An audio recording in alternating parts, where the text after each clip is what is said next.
দর্শক, আওয়ামী লীগের প্রধান কার্যালয় বঙ্গবন্ধু এভিনিউতে যেটা অবস্থিত সেটা ২৪ আগস্টে আওয়ামী লীগ সরকারের পতনের দিন আক্রান্ত হয়েছে। সেটা ভেঙে জ্বালিয়ে পুড়িয়ে শেষ করে দেওয়া হয়েছে, শুধুমাত্র অবয়বটা দাঁড়িয়ে আছে। তারপরে বহুবার আক্রমণের ঘটনা দেখেছি, মানে মরেও শান্তি নেই, বারবার তাকে আক্রমণের শিকার হতে হয়েছে। যদিও বঙ্গবন্ধুর ৩২ নম্বরের বাড়ি বুলডোজার দিয়ে যে গুড়িয়ে দেওয়া হয়েছে, বঙ্গবন্ধু এভিনিউয়ের এই বিল্ডিংটা অন্তত বুলডোজার দিয়ে গুড়িয়ে দেওয়া হয়নি, এই দয়াটুকু করা হয়েছে। সেখানে মানে পাবলিক টয়লেট বানানো হয়েছে, সেই চেষ্টা করা হয়েছে, সেটা আমরা দেখেছি। ওখানে নেশাখোরদের আস্তানা করা হয়েছে, সেই চেষ্টা দেখেছি।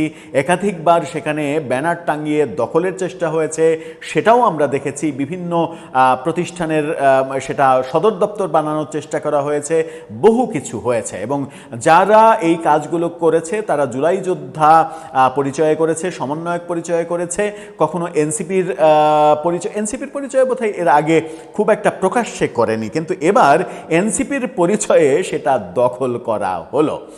সেটা দখল করে সেখানে নানা ধরনের চিত্র প্রদর্শনীর আয়োজন করা হলো। দখল করে এটা কি হবে? এটা কি এনসিপির একটা অঙ্গ সংগঠনের অফিস করা হবে বঙ্গবন্ধু এভিনিউতে? মানে আওয়ামী লীগের অফিস নিজেদের কাজে লাগানোর ক্ষেত্রে তাদের কি এতটুকু বাদবে না এই জায়গায় যে আওয়ামী লীগের জিনিস আমি ব্যবহার করব কেন? চলুন, এনসিপির যে মানে শ্রমিক উইং, সেই শ্রমিক উইং কিভাবে বঙ্গবন্ধু এভিনিউয়ের আওয়ামী লীগ কার্যালয়ে দখল করে কি কর্মকাণ্ডগুলো করলো, কি বললেন তারা, সেগুলো একটু বোঝার চেষ্টা করি এই ভিডিওতে। থাকবেন পলিটিক্স টিভির নিয়মিত আয়োজনে।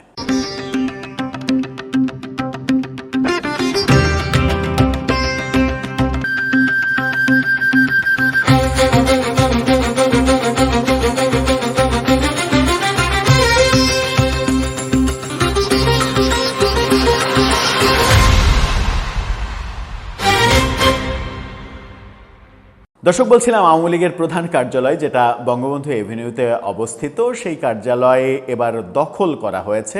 এনসিপির যে শ্রমিক সংগঠন শ্রমিক শক্তি, তারা দখল করেছে। দখল করে সেখানে বিভিন্ন ধরনের চিত্র প্রদর্শনী করেছে। তারা চিত্র প্রদর্শনী করেছে, সেখানে তারা শোডাউন করেছে, নানা ধরনের বক্তব্য দিয়েছে, এই কাজগুলো করেছে। একটু ভিডিওতে আমার কথার সঙ্গে সঙ্গে একটু দু একটা দৃশ্য দেখে আসলে আপনি বুঝতে পারবেন যে কি করেছে তারা।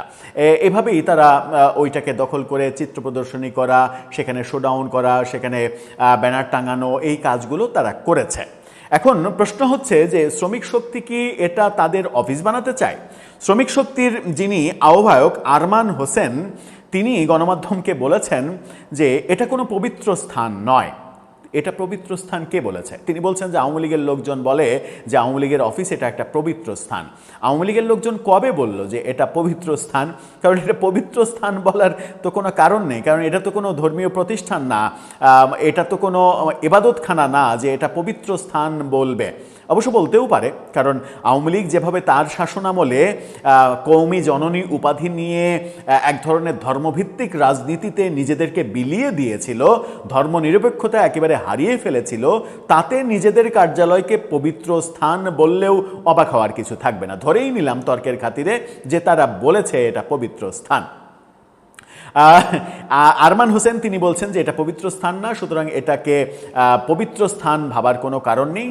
মানে এটা একটা সাধারণ স্থান, সেটাকে যার যা ইচ্ছা, যেভাবে ইচ্ছা জুলাই যোদ্ধারা জুলাইয়ের নানা ধরনের স্মৃতি সংরক্ষণের জন্য এটাকে কাজে লাগাবে, চিত্র প্রদর্শনী করেছে। এবার হয়তো এমন হবে যে এই ভাঙা বাড়িটাই জুলাইয়ের আরেকটা জাদুঘর করবে, যে জাদুঘরটা এনসিপির উদ্যোগে হবে। এর আগেও প্রফেসর ইউনূস সরকারের আমলে এটা দখলের অনেকবার চেষ্টা করা হয়েছে। এখন বিএনপি সরকার ক্ষমতায়, বিএনপি সরকার যখন ক্ষমতায়, বিএনপি যখন বহুদলীয় রাজনীতিকে বিশ্বাস করে, বহুদলীয় রাজনীতির কথা বলে, তখন এনসিপি এটা দখল করছে, সেখানে যা ইচ্ছা তাই করছে, বিএনপি সরকারে বসে বসে দেখছে। মানে এটা কি হতে পারে? যদি বিএনপি সরকার মনে করে যে আওয়ামী লীগের অফিস কিংবা আওয়ামী লীগের অফিস যে জমিতে আছে সেই জমি বাজেয়াপ্ত করা হবে, এটা সরকারি প্রতিষ্ঠান, সরকারি জমি হিসেবে গ্রহণ করা হবে, সেটা অধিগ্রহণ করতে পারে সরকার। সেটা সরকার করতে পারে। সেই বিল্ডিং যদি মনে করে যে এই বিল্ডিং এখানে থাকতে দেওয়া হবে না, সেটা গুড়িয়ে দিয়ে সেখানে নতুন কোনো জায়গা করতে পারে, সেটা সরকারি কাজে লাগতে পারে। কিন্তু অন্য কোনো রাজনৈতিক দল কি একটা রাজনৈতিক দলের অফিস দখল করতে পারে? দখল করে যা ইচ্ছা তাই করতে পারে এবং যা ইচ্ছা তাই বয়ান দিতে পারে? আরমান হোসেন যে সকল কথা বললেন তাতে মনে হয়েছে যে মানে এটা তাদের রাজত্ব, বাংলাদেশটা তাদের রাজত্ব, এই রাজত্বে তারা যা ইচ্ছা তাই করতে পারে। আওয়ামী লীগ খারাপ ছিল, আওয়ামী লীগ অপশাসন করেছে, দুর্নীতি করেছে, নির্বাচন ব্যবস্থা ধ্বংস করে দিয়েছে। আমি একটু বেশি করে বলি সেটা হচ্ছে সাথে শিক্ষা ব্যবস্থা ধ্বংস করার জন্য আওয়ামী লীগকে সব থেকে বেশি মানে দোষ দেওয়া উচিত, কারণ বাংলাদেশের উচ্চশিক্ষা ব্যবস্থাকে ধর্মীয়করণ করে আওয়ামী লীগ একেবারে শেষ করে দিয়েছে। তার পরিণতিও আওয়ামী লীগ 2024-এর 5 আগস্টে পেয়েছে। এই পরিণতি, এই হাতে কলমে এই শিক্ষাটা তাদের দরকার ছিল। মানে তারা মানে গিয়েছে, তাদের যারা অপরাধী তাদের আপনি বিচার করেন, শাস্তি দেন। আপনি যদি মনে করেন দল হিসেবেও আওয়ামী লীগ অপরাধী, আদালতে যান। আদালত যদি মনে করে দল হিসেবে আওয়ামী লীগ অপরাধী, আওয়ামী লীগ দলকে ব্যান করে দেন। যদি পারেন আওয়ামী লীগ দলকে ব্যান করে দেন, সেটা করেন। কিন্তু তাই বলে আপনি আওয়ামী লীগের সম্পত্তি দখল করে নিজে ভোগ করবেন? এটা কি মগের মূল্য? এটা কি ইচ্ছা করলেই পাওয়া যায়, মানে পারা যায়? এটাই কি নতুন রাজনীতি এবং নয়া রাজনৈতিক বন্দোবস্ত? নয়া রাজনৈতিক বন্দোবস্তে আমরা এই দখলদারিত্বগুলোই দেখব, মানে যা ইচ্ছা তাই করে যাবে, যার যা ইচ্ছা সে তাই করবে, কোনো ধরনের বিচার নাই, কোনো ধরনের নীতি নাই, নিয়ম নাই।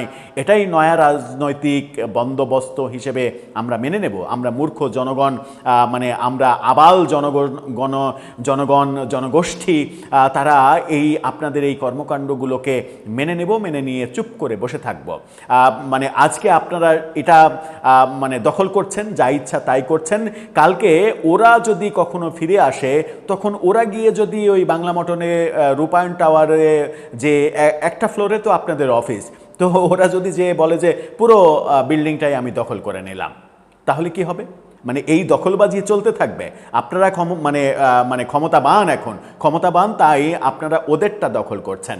ওরা যদি কোনো কালে 50 বছর পরে ওরা যদি কোনো কালে ক্ষমতাবান হয়, ওরা আবার দখলদারিত্ব করবে। মানে এই দৃশ্যগুলোই আমাদেরকে দেখে যেতে হবে। আপনারা রাজনীতির নামে দখলদারিত্বের খেলা খেলবেন, আর সাধারণ মানুষ হচ্ছে মানে সেগুলো মানে কি বলবো, চুষিকাঠি চুষবে আর সেগুলো দেখে যাবে।